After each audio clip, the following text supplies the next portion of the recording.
जय श्री राम। प्यारे भक्तों, आप सभी का स्वागत है, अभिनंदन है। भक्तों, आपने रामायण पढ़ी भी होगी और सुनी भी अवश्य होगी। रामायण की हर घटना हमारे हृदय को, हमारे मन को कुछ ना कुछ सिखाती है। रामायण में हर कोई प्यार और बलिदान की मूर्ति है। उसी का एक प्रसंग आज मैं आपको सुना रही हूँ। प्रसंग सुनकर आपकी आंखों से थर थर आंसू अवश्य ही बहने वाले हैं। तो अपना दिल थामकर इस सुंदर रामायण प्रसंग को सुनिए। एक रात की बात है। माता कौशल्या जी को सोते सोते अपने महल की छत पर किसी के चलने की आहट सुनाई दी। नींद खुल गई। पूछा, कौन है? मालूम पड़ा श्रुति कीर्ति जी, सबसे छोटी बहू, यानी शत्रुघ्न जी की पत्नी है। माता कौशल्या जी ने उन्हें नीचे बुलाया। श्रुति कीर्ति जी आईं, चरणों में प्रणाम कर खड़ी रह गईं। माता कौशल्या जी ने पूछा, श्रुति, इतनी रात को अकेली छत पर क्या कर रही हो? क्या नींद नहीं आ रही? शत्रुघ्न कहाँ है? श्रुति कीर्ति जी की आंखें भर आईं, माँ की छाती से चिपट गईं, गोद में सिमट गईं और बोली, माँ, उन्हें तो देखे हुए 13 वर्ष हो गए। उफ! कौशल्या जी का हृदय कांप कर छटपटाता चला गया। तुरंत आवाज लगाई। सेवक दौड़े आए। आधी रात ही पालकी तैयार हुई। आज शत्रुघ्न जी की खोज होगी। और माँ चली। आपको मालूम है शत्रुघ्न जी कहाँ मिले? अयोध्या जी के जिस दरवाजे के बाहर भरत जी नंदीग्राम में तपस्वी होकर रहते हैं, उसी दरवाजे के भीतर एक पत्थर की शिला है। उसी शिला पर अपनी बहा का तकिया बनाकर लेटे मिले। माँ सिरहाने बैठ गईं। बालों में हाथ फिराया तो शत्रुघ्न जी ने आंखें खोलीं। माँ उठे, चरणों में गिरे। माँ, आपने क्यों कष्ट किया? मुझे बुलवा लिया होता। माँ ने कहा, शत्रुघ्न, यहाँ आओ। शत्रुघ्न जी की रुलाई फूट पड़ी। बोले, माँ, भैया राम जी पिताजी की आज्ञा से वन चले गए। भैया लक्ष्मण भी उनके पीछे पीछे चले गए। भैया भरत जी नंदीग्राम में हैं। क्या ये महल, ये रथ, ये राजसी वस्त्र विधाता ने मेरे ही लिए बनाए हैं? माता कौशल्या जी निरुत्तर रह गईं। देखो क्या है, ये है राम कथा। यह भोग की नहीं, त्याग की कथा है। यहाँ त्याग की ही प्रतियोगिता चल रही है और सभी प्रथम हैं। कोई पीछे रहा ही नहीं। चारों भाइयों का प्रेम और त्याग एक दूसरे के प्रति अद्भुत, अभिनव और अलौकिक है। रामायण जीवन जीने की सबसे उत्तम शिक्षा देती है। भगवान राम को 14 वर्ष का वनवास हुआ तो पत्नी सीता मैया ने भी सहर्ष वनवास स्वीकार कर लिया। परंतु बचपन से ही बड़े भाई की सेवा में रहने वाले लक्ष्मण जी भला कैसे राम जी से दूर हो जाते? माता सुमित्रा से तो उन्होंने आज्ञा ले ही ली थी वन जाने की। परंतु जब पत्नी उर्मिला के कक्ष की ओर बढ़ रहे थे तो सोच रहे थे, माँ ने आज्ञा तो दे दी, परंतु उर्मिला को कैसे समझाऊंगा? मैं क्या बोलूंगा उनसे? यही सोच विचार करके लक्ष्मण जी जैसे ही अपने कक्ष में पहुँचे तो देखा उर्मिला जी आरती का थाल लेके खड़ी हैं और बोली, आप मेरी चिंता छोड़ प्रभु श्री राम की सेवा में वन जाओ। मैं आपको नहीं रोकूंगी। मेरे कारण आपकी सेवा में कोई बाधा ना आए, इसीलिए साथ जाने की जिद भी नहीं करूंगी। लक्ष्मण जी को कहने में संकोच हो रहा था, परंतु उनके कुछ कहने से पहले ही उर्मिला जी ने उन्हें उस संकोच से बाहर निकाल दिया। वास्तव में यही पत्नी का धर्म है। पति संकोच में पड़े उससे पहले ही पत्नी उसके मन की बात जानकर उसे संकोच से बाहर कर दे। लक्ष्मण जी चले गए, परंतु 14 वर्ष तक उर्मिला एक तपस्विनी की भांति कठोर तप करती रहीं।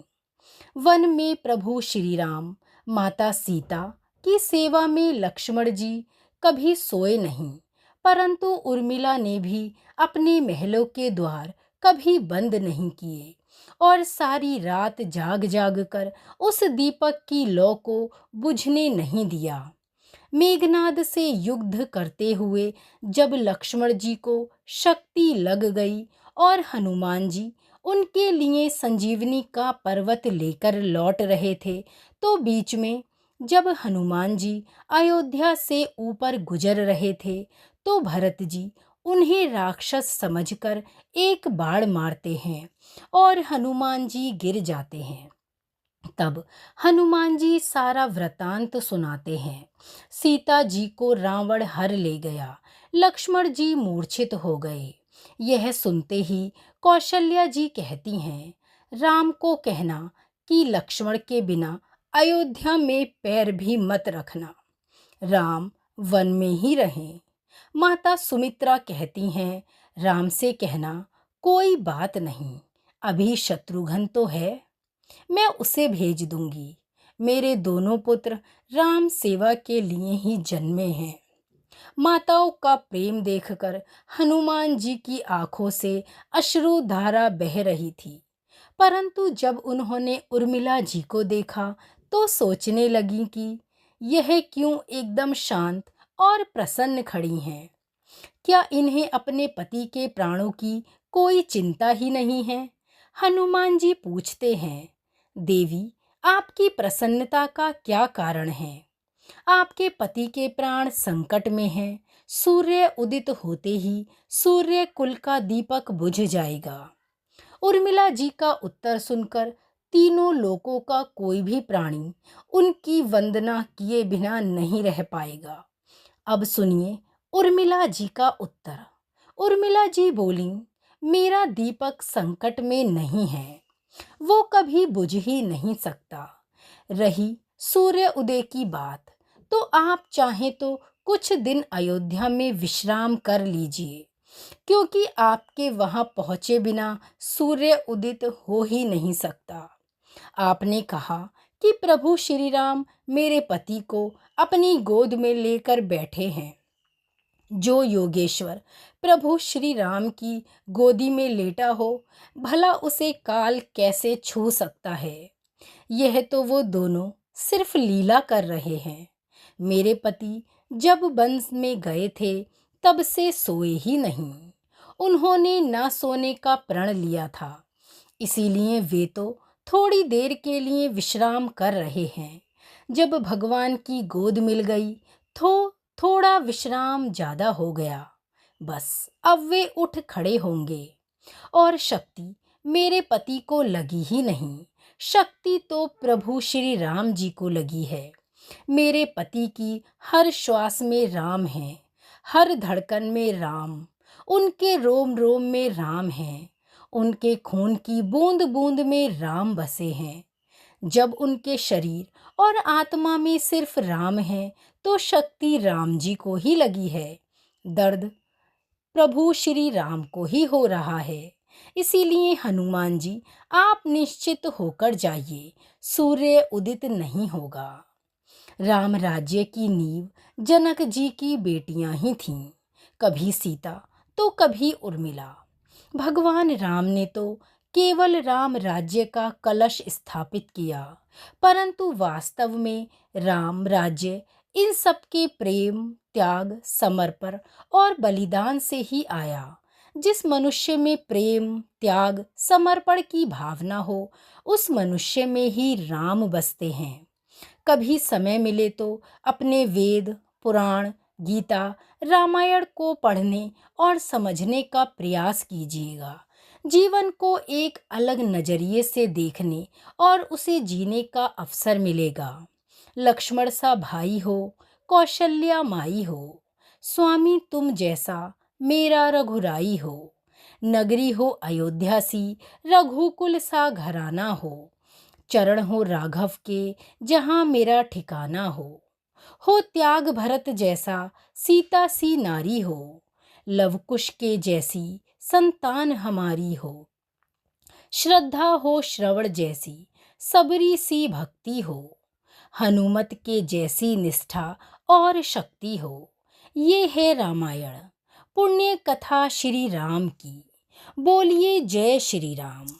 तो भक्तों, इस सुंदर प्रसंग को सुनकर अवश्य ही आपकी आंखों में आंसू आए होंगे और आपने ये जाना होगा त्याग, समर्पण और बलिदान क्या होता है। एक परिवार में रहकर अपनों के लिए प्यार और प्रेम भाव कैसे दिखाया जाता है, कैसे खुद से पहले दूसरों की इच्छाओं का सम्मान किया जाता है। बस यही सिखाती है हमारी रामायण। कभी अवसर मिले तो रामायण को अवश्य ही पढ़िएगा और मन लगाकर ध्यान से सुनिएगा। इसी के साथ श्री राम परिवार के चरणों में हमारा वंदन।